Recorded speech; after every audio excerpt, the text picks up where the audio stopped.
We had Allianz a little bit earlier on saying this is a demonstration of the ECB going first. It's a sense of maturity and independence from the Federal Reserve. I would counter all of that saying, looking at the hot data, should they really be cutting at all? The credit indicators suggest that policy is already tight. So monetary policy is already tight in Europe. So certainly from that perspective, you can argue yes. And of course, in terms of the inflationary backdrop, things are much better than they would have been, say, up to last year. And so, yes, there is actually quite a bit that warrants this rate cut. And of course, we are sort of way above the neutral rate level for Europe. So I think, yes, absolutely fair. OK, so for you, credit is tight. Therefore, the optionality that Lagarde wants, many are saying that she wants to try and close off July being a live meeting and really give herself and the ECB the opportunity to extend and to look at more data. Do you think that's wise, or would it be more instructive to go back to back and then done? Well, our understanding is that there is a little bit of contention within the Governing Council, so you can see more clearly the first two cuts, but what happens beyond that is a little less clear. And so with that in line, they need to buy some insurance and therefore put data on the table. So I think perhaps the nuance today from Lagarde might be a little bit more balanced, as in, OK, so we're cutting, we have enough evidence to do so, but further cuts will be warranted on the back of data. What do you make of the argument that the longer the Fed remains on hold or higher for longer, as the current situation is, the more it inflicts credit tightness, it permeates from the US into Europe? Do you think that that's a valid argument?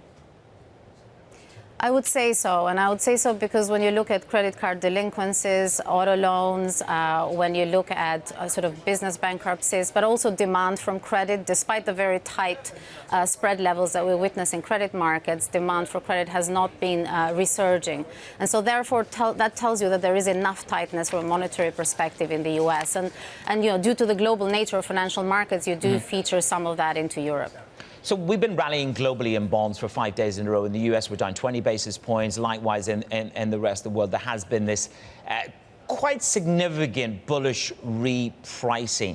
Any sense of exhaustion in that, or will the actual delivery of 25 basis points embolden the narrative for duration in Europe?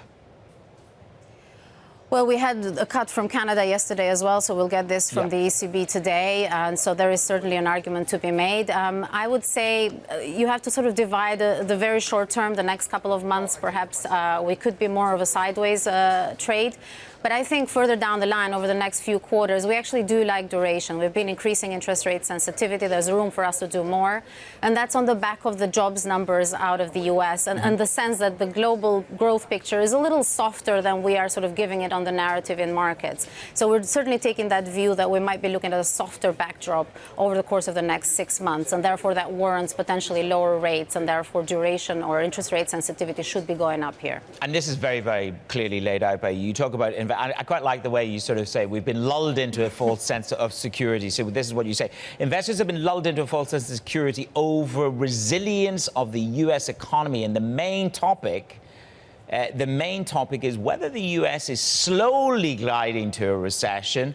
And the jobs trend says so. So what kind of land? I mean, if you look at the data this week, Ella, you know, you get a bit more nervous, and you can understand why Treasuries rally 20 basis points, because even within the services data being so strong on the headline, the jobs number within that component and indeed the wages aspect within that component both emboldened the need for cuts. So, you know, what kind of landing are you going for? And then the corollary to that is how low do we go in yield? Are we at the beginning of a next big push lower in yields?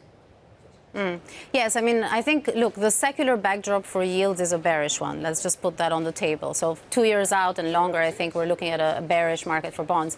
But yes, over the course of the next 2 to 3 quarters, I think the case for lower yields is very strong. And actually, this soft landing narrative that we allude to is much better priced in markets. And what is not priced is this idea that the economy might be slowing down. We're not talking about a drastic sort of decoupling of the economy, but sufficiently softer than what the consensus expectation is, I think is quite possible to us. And I'd probably give that a greater than 50% probability as things stand.